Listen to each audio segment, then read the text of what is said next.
Почему здесь выливаю? Потому что здесь по краям картошки и помидор есть. Вот.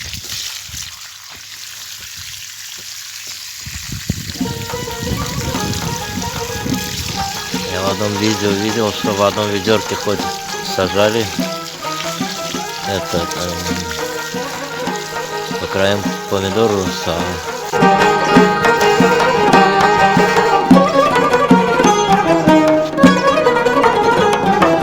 Bayram gelir elime elimize, nəğmə düşüb dilimə dilimizə.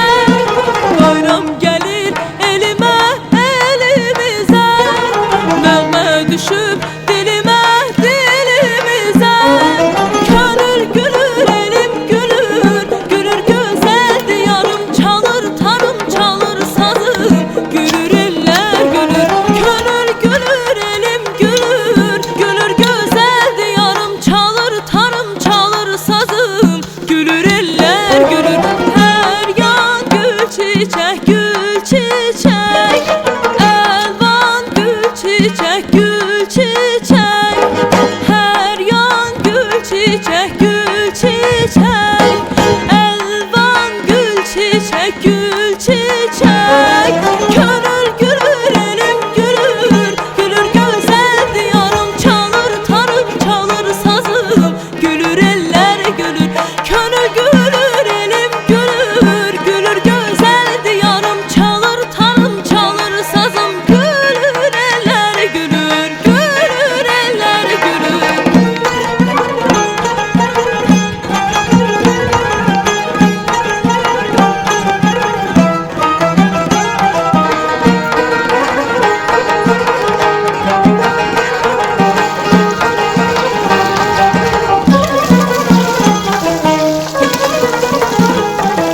Zəhmət çəkib hünərlə mindirərlər, xonça tutub el üçün qız gəlinlər. Zəhmət çəkib hünərlə mindirərlər, xonça tutub el üçün qız gəlinlər. Könül gülür elim gülür, gülür gözəl diyarım, çalır tarım çalır sazım, gülür eller gülür. Почему здесь выливаю? Потому что здесь по краям картошки и помидор есть. Вот.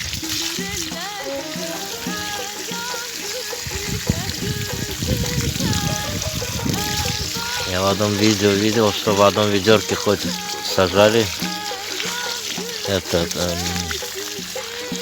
по краям помидору, а посередине картошка. Ну и вроде бы плоды давали.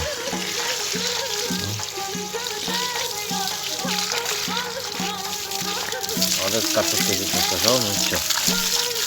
Наверное, забыл его, упал он и вырос.